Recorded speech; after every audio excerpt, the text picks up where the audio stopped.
Hi guys, I'm Laura Vitale, and on this episode of Laura in the Kitchen, I'm going to share with you my recipe for mostaccioli or mostaccioli, however you pronounce them. These are like a chocolate glazed spiced Italian cookie. That's the best way I can describe it. It's just a recipe I grew up eating. It's every single year around Christmas time. I mean, you cannot have Christmas without mostaccioli and rococo and all the traditional things I've shared with you already on my channel, and I'm thrilled to share this recipe with you. It's actually so simple and easy.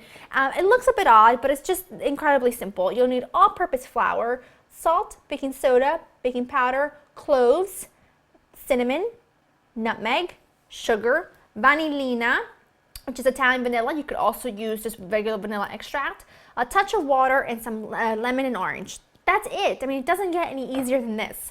So what I'm going to do, I'm going to mix my dry ingredients together. Now, these are spiced like the rococo, but these don't have any almonds in them, and they don't even have any eggs. They just have all the dry ingredients, which we are going to put right into my standing mixer, fitted with my paddle attachment. I'm going to add my vanillina.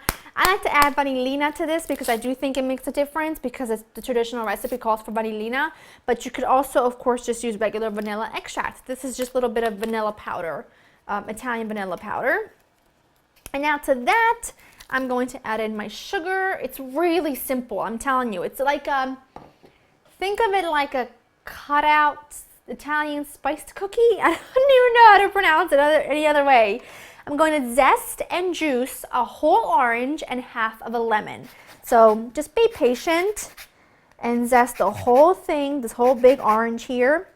This is actually a red orange. It's got like a blood orange. It's what it is. Not a red orange, it's blood orange. But it's delicious. I actually just had one for a snack. I've got my juice and my zest. Now, obviously I know how to pronounce it. I meant to say I don't know how else to describe this cookie. I'm going to add all my juice and zest into my dry mix here. Now, with the speed going, I'm going to just drizzle in a little bit of water at a time, because you're not going to need a lot of it, and it's just so hard to tell how much water you're going to need. Sometimes I'll take just a quarter cup, sometimes a third cup, sometimes a half a cup. So I just do it a little bit at a time until I get the desired texture that I'm looking for. These are just absolutely fantastic, and I'm just so excited to be able to share this recipe with you. So I'm just going to let that mix until my dough comes together.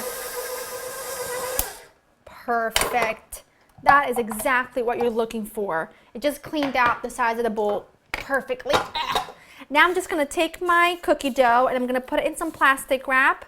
I'm going to wrap it in some plastic wrap, I should say, because this has to go into the fridge for about a half hour or so, just until it firms up a bit and it makes it just a little bit easier to cut and form. So I just love this. The smell is my childhood all wrapped up. I just love it.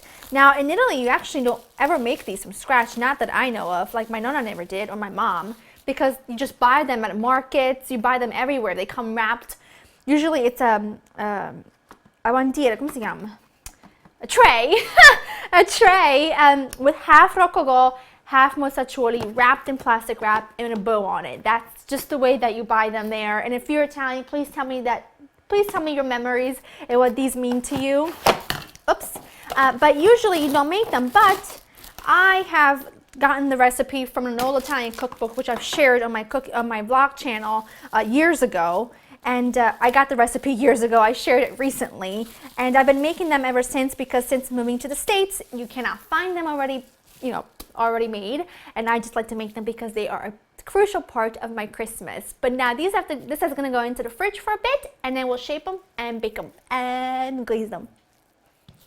My dough is in the fridge for about an hour, and I just took it out and I have it on a floured surface here. Now what you can do is you can roll this out with just a regular rolling pin, but I like to just pat this down with my hands to get it to about 1/3 of an inch thick. And you also want to make sure that at this point you have your oven preheated to 350 and get a couple of baking sheets with parchment paper ready, because these are going to take no time at all to form and to bake, and then we'll get going on glazing them. Once you have it there, you can do this with a pizza cutter or just a large knife.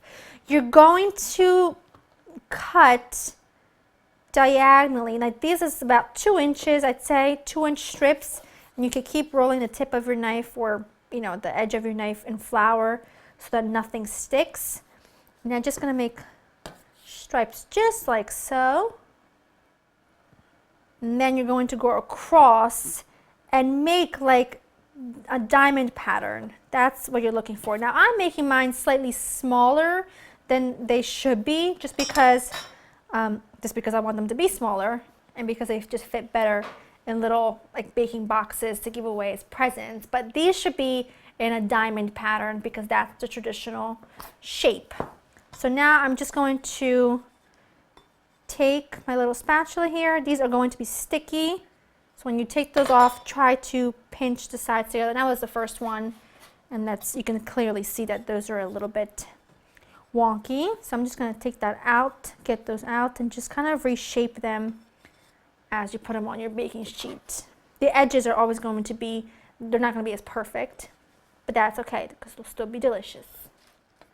Once you have them all cut out, you are going to just brush them with some egg wash, which is just egg with beaten with a little bit of water or milk. In this case, I just had a little bit of water, and these are going to go into your preheated oven at 350 for about 15 minutes or so.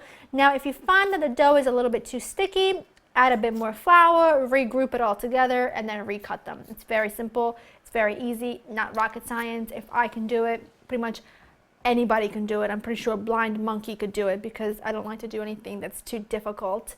But anyways, I'm going to finish brushing these with some egg wash, pop them into the oven. Once they're golden brown, we are going to let them cool for a bit, and then we're going to glaze them with some chocolate. My cookies were in the oven for about 18 minutes or so. You're looking for them to be a lovely little golden brown color, and you want to let them cool pretty much completely. And now we're going to go ahead and make a glaze, which is not really a glaze. We're essentially just melting some chocolate, which I've got here are some semi-sweet chocolate chips. And I like using semi-sweet because traditionally you use a darker chocolate, but I prefer semi-sweet against, you know, rather than super dark chocolate. That way it's not so bitter. And I like to put a little bit of vegetable oil in here because what that does is it creates a really shiny coat on your end product. So I did the same thing for my chocolate covered strawberries that I made here in Laura in the kitchen years ago. So what I'm going to do now is I'm going to pop these into the microwave for 30 seconds at a time, giving them a stir every time until they are all completely melted. Just keep your eye on them because you do not want this to burn. That's perfectly melted, and it took 90 seconds exactly. Now I'm just going to take each cookie and I'm going to just dip the whole top of this. Now you could, and traditionally you dip the entire thing, like top and bottom, you kind of just dunk it in there. I like to do just the top because I don't think you need to do the whole thing. So I'm just going to do, just this one batch here because I'll just do the rest tomorrow when my dad comes over.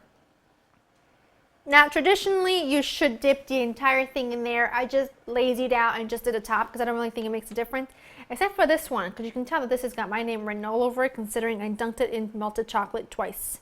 And this needs to set. You cannot serve these as is. These need to set for a while, but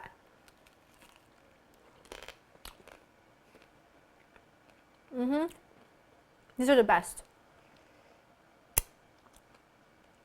Remember, you have to serve these like this because they're really messy. But once these harden, they're perfection. The recipe's on laurainyourkitchen.com. This is like Natale to the T. Hope you enjoyed spending time with me. I'll see you next time. Bye-bye. That is so good.